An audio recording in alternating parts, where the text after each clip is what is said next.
Hey, welcome back. We're going to work on our kindergarten home learning packet today. We're working on packet number 2, and we're on week 1, day 4. All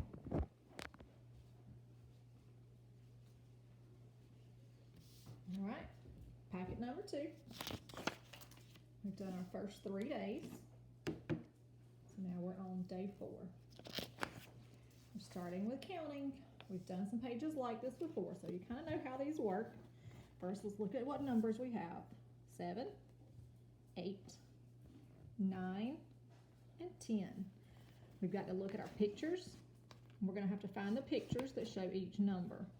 If you're going to cut and glue, go ahead and make sure you've done the other side of the paper before you cut this up. Let's look at our very first picture. We have a little girl holding a tens frame. Let's see how many dots she has in her tens frame. 1, 2, 3, 4, 5, 6, 7. She has 7 dots in her tens frame. So I'm going to write a number 7 in that box, even if I'm cutting or not cutting, so I'll remember what it is. Now I've got to find the number 7 on my paper. Here's 7.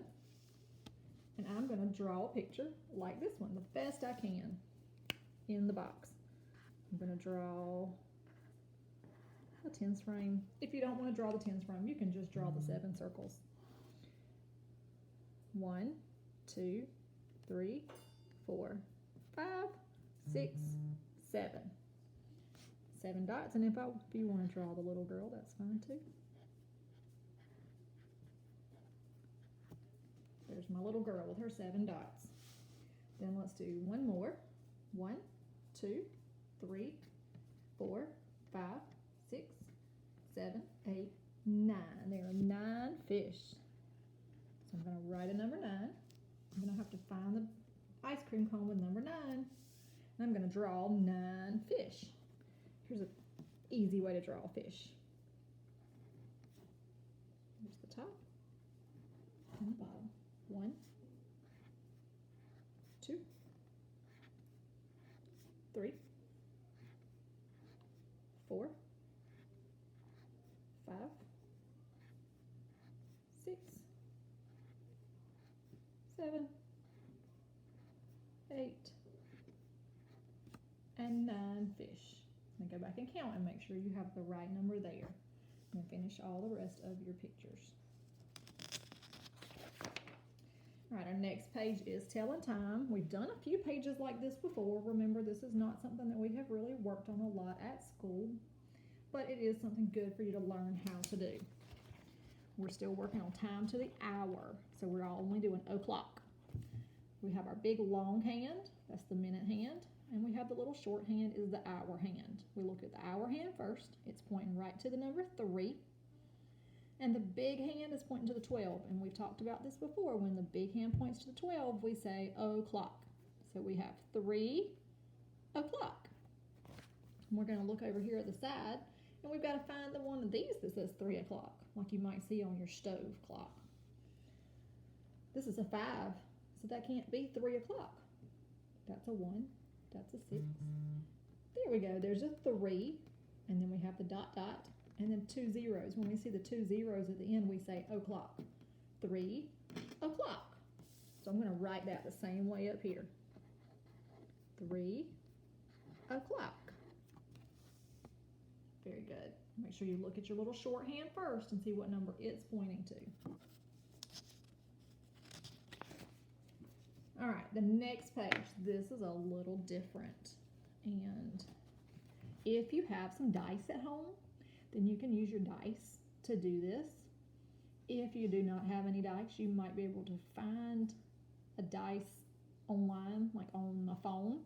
You can look on the phone and see if you can find an app or a website that will let you roll a dice. If not, you can just read. We're just practicing reading sentences is all. If you have a dice, then you roll your dice, whatever it lands on. If it lands on a 4, then you go to the one that has 4, and you read the sentences. Get the bin. Get the bin. Get the fin. Get the pin. get the 10, get the win. And after you've read all those sentences, you can color one of those stars. Then you would roll the dice again. You'll get a different number, like a 2. So you read the sentences and you color a star. And you keep doing that until you have read every box 3 times. So if you don't have a dice, you can just go through and read these to, maybe read them to mom and color a star. Read these to mom and color a star. You don't have to do this all at one time. You could do some right now and some later in the day. Read all of these and color a star. Then you could read them to your brother or sister and color the next star. Then you could read them on the phone to a grandparent and color another star. So you can do this different ways. You're just practicing reading. Our next page is a sight word page. We have D-I-D. Did. D-I-D. Did. You're going to trace it, spell it, say it. Do it again, spell it, trace it, say it, did. And we've got some sentences. Blank, she, get a cat. We're using our sight word.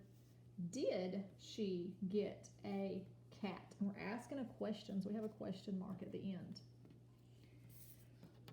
We've got to write the word did here.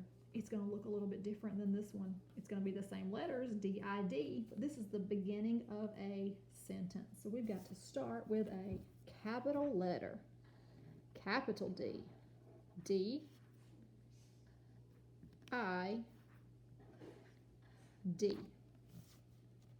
D-I-D. Did she get a cat? Then you're going to read the next sentence and fill in your word in the blank and read the whole sentence again. Our last page is a story, and we've got to put the parts of the story in order after we read it. Let's read the title of our story. At the pond. Pond. Pond. At the pond. Let's read the first line together. I saw a lot at the pond today. I saw a lot at the pond today. So this is telling us about somebody that went to the pond and they saw lots of things. We'll read the next line. I saw a yellow duck. CK, when you have them together, they say k, duck, duck. All right, we're going to have to chunk this word into pieces. It's got an I and G, so let's cover that up. Swim, swim, and then ing says ing. Swimming in the pond. I saw a yellow duck swimming in the pond. Then you're going to read the next 4 lines of your story, read the rest of the story. You may want to go back and read the whole thing again. Then you've got to put it in order. We have a kid. We have a little duck. We have a swan. And we have a frog. Now we read the beginning of the story. I saw a lot at the pond today. I saw a yellow duck swimming in the pond. So which thing happened first in the story? The boy with a boat, a duck, a swan, or a frog? The first thing we saw was the yellow duck. So in that box, with the duck, I'm going to put a number 1. If you're cutting and gluing, make sure you've done the other side of the paper.